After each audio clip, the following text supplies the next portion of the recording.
दोस्तों नमस्कार। मैं श्यामनाथ यादव अम्बेडकरवादी। पहले आप लोग थोड़ा ये सब वीडियो देख लें, उसके बाद तब फिर आगे बात हो। चोर चोरी से जाए, हेरा फेरी से न जाए। कल भी वीडियो की शुरुआत मैंने इसी कहावत से की थी और आज भी इसी से कर पड़ रहा है। दरअसल जो चोर है वो इतनी ज्यादा हेरा फेरी कर रहा है, इतने ज्यादा हाथ पांव मार रहा है कि आप चाहे जितनी बार इस कहावत को प्रयोग करें, इसका प्रयोग कम ही होगा। कल ही हमने आपको बताया था दो तीन चीजें। कल रात को लाइव वीडियो में हम जब बात हो रही थी हमारी, तो हमने कहा था कि किस तरीके से आखिरी दांव खेलते हुए जो चुनावी बॉन्ड का सीरियल नंबर था वो नंबर एसबीआई ने नहीं दिया, चुनाव आयोग ने नहीं दिया। और आज सुप्रीम कोर्ट में क्या कुछ हुआ, किस तरीके से सुप्रीम कोर्ट ने इस मामले पर लपेटा है, भड़काया है, उस पर बात करेंगे। मगर कल की वीडियो में, कल के लाइव वीडियो में हमने ये भी कहा था कि बहुत जल्द यानी आज की तारीख में कुछ बड़ा धमाका किया जा सकता है। ऐसा धमाका जो आम जनता का ध्यान भटका सके, जो इलेक्टोरल बॉन्ड पर चर्चा को रोक सके, बंद कर सके।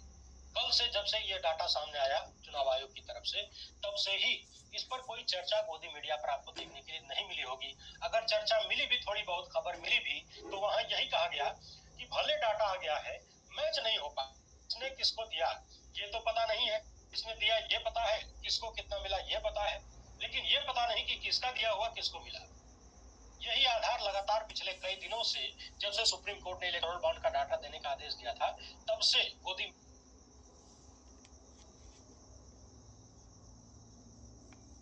मीडिया प्रचारित कर रहा था। और कल और ज्यादा जमकर इसी पर बात हुई। एक तो बात बहुत कम हुई तो इसी पर हुई।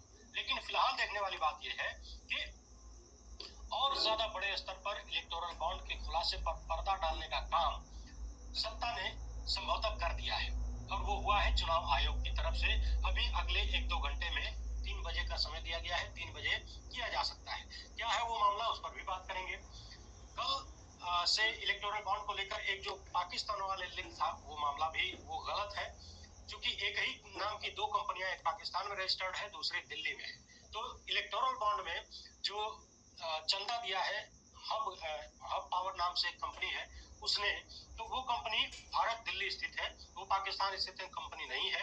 ये मामला गलत था, इस पर हमने भी चर्चा की थी उस समय। लेकिन उस वक्त जब हमने भी सर्च किया तो पाकिस्तान वाला पहले खुलकर आया था, तो ये एक गलती थी जिसके लिए हम आपसे क्षमा चाहते हैं। ये कंपनी दिल्ली स्थित है। तो फिलहाल मामला ये है कि सुप्रीम कोर्ट में फिर से लोग पहुंचे थे इस बात को लेकर कि एसबीआई ने, चुनाव आयोग ने डाटा तो दिया नहीं, सीरियल नंबर तो दिया नहीं कि कौन से सीरियल नंबर का बॉन्ड कौन सा था और वो भज कर किसके खाते में गया। अगर वो सीरियल नंबर होता तो सभी लोग, देश भर के लोग मिलकर उसको मैच करा लेते कि किस सीरियल नंबर से कितना पैसा आया और किसके खाते में गया।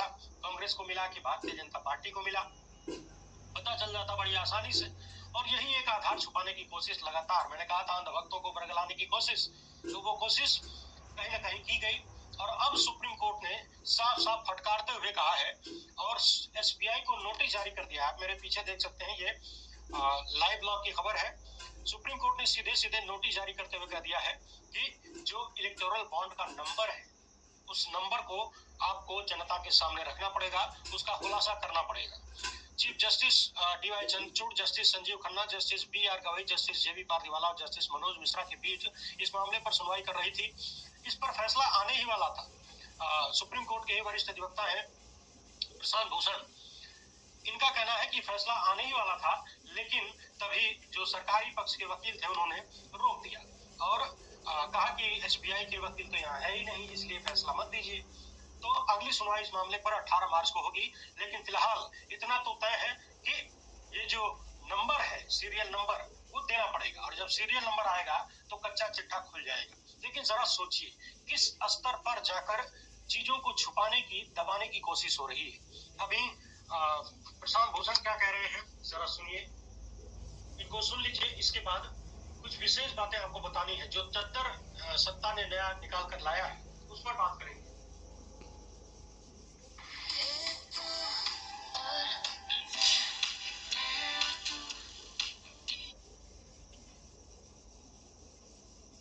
इशू रेज किया कि स्टेट बैंक ने जो इंफॉर्मेशन दी उसमें जो बॉन्ड नंबर्स हैं जो हर एक जने ने खरीदे और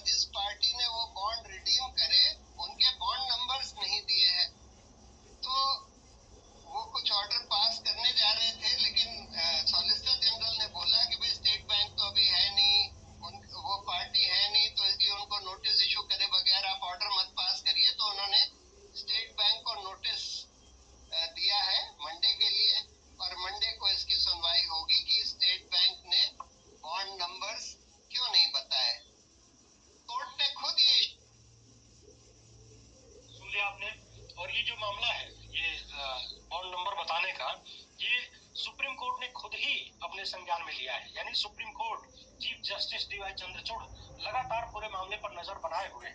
उन्होंने खुद ही ये क्वेश्चन रेज किया कि आखिर क्यों आपने बॉन्ड नंबर नहीं दिया।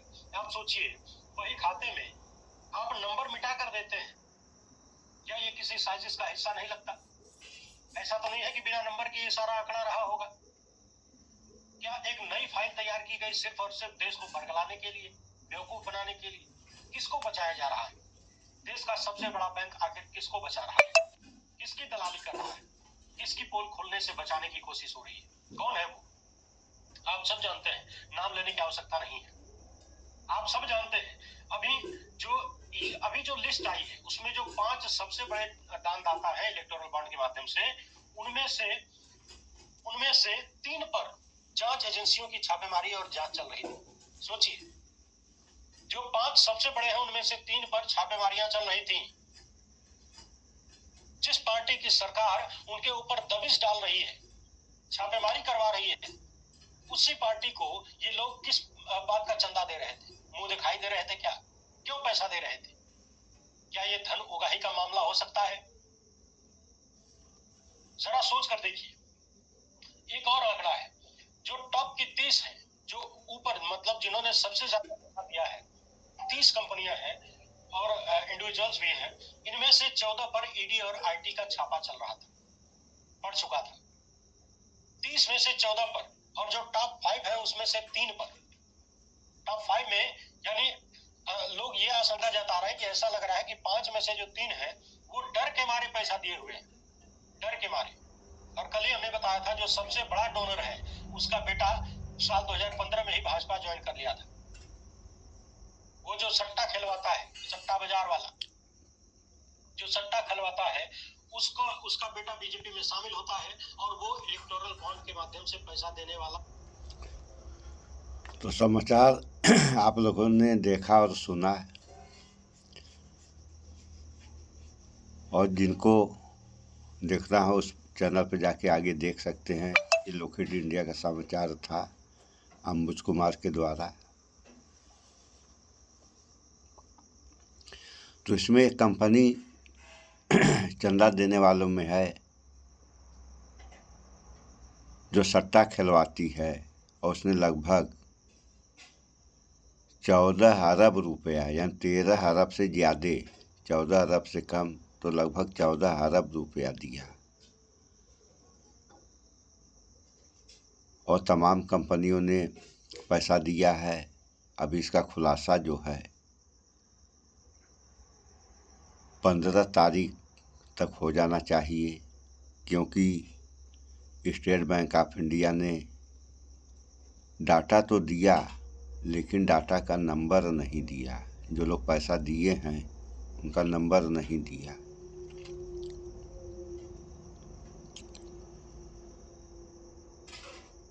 तो ये सब क्या हो रहा है? इतना पैसा एक पार्टी को मिल रहा है और वह पैसा फंस गया। अभी कल के समय किसी बात की परेशानी देश के ऊपर आएगी तो उतना पैसा फंस गया, उतना पैसा कहाँ से आएगा? इस पर तो विचार करना चाहिए। और इतना बड़ा आरोप लगने के बाद सबसे बड़ा सवाल ये है कि इतना बड़ा आरोप लग गया, फिर भी सरकार अभी तक बनी हुई है। इस सरकार को तो इस्तीफा दे करके जो चल जाना चाहिए था।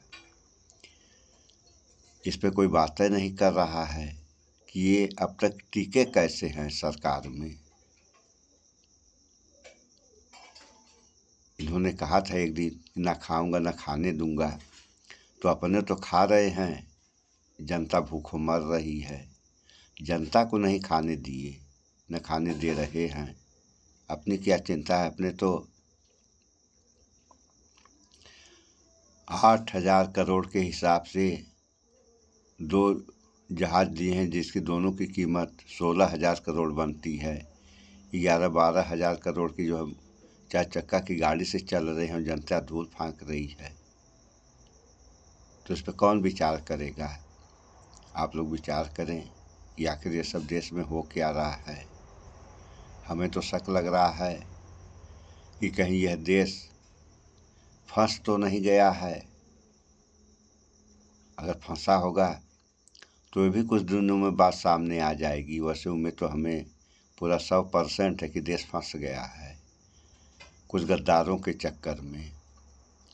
तो गद्दार कौन लोग हैं इस देश में, ये आप लोग भली भांति जानते हैं। अगर नहीं जान रहे हैं तो जानने की भी कोशिश करें।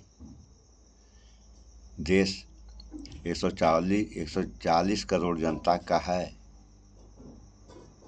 तो 140 करोड़ जनता में अगर गद्दार भी होंगे तो कितने गद्दार हैं।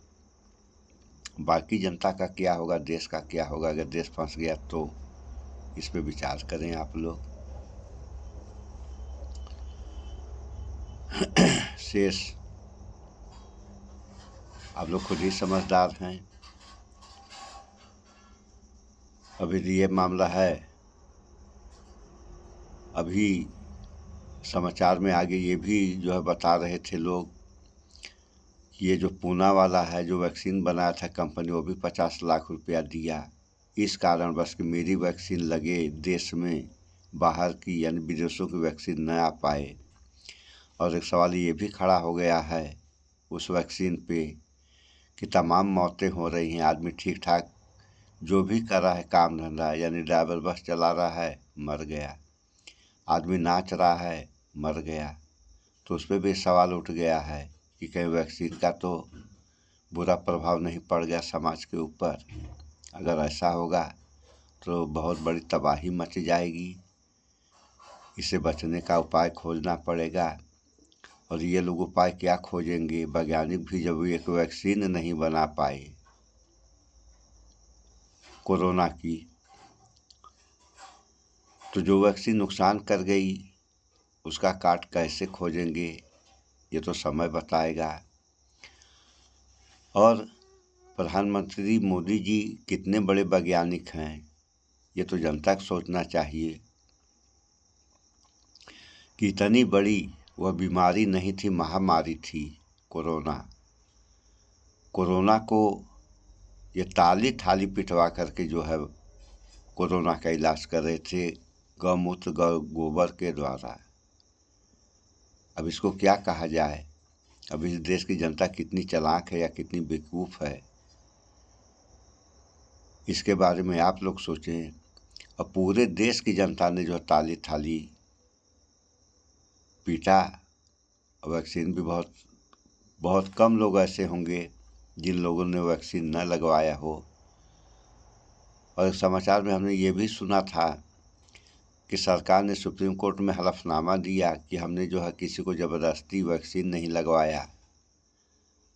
तो जनता भी लग रहा है हमेशा के लिए सो गई है। वैक्सीन कौन लगवाया कौन नहीं लगवाया जनता तो भली भांति जानती है। जनता को इस पे सवाल उठाना चाहिए कि भैया आप लगवाए नहीं तो हम कहाँ से लगवाए। सारी व्यवस्था आप किए, उसके बाद भी झूठ बोल रहे हैं। तो इस वीडियो में इतना ही। इस पे विचार करें आप लोग। स्वच्छता अपनाएं, शुद्ध खाएं, स्वस्थ रहें, शिक्षित बने। जय विज्ञान, जय संविधान। नमस्कार।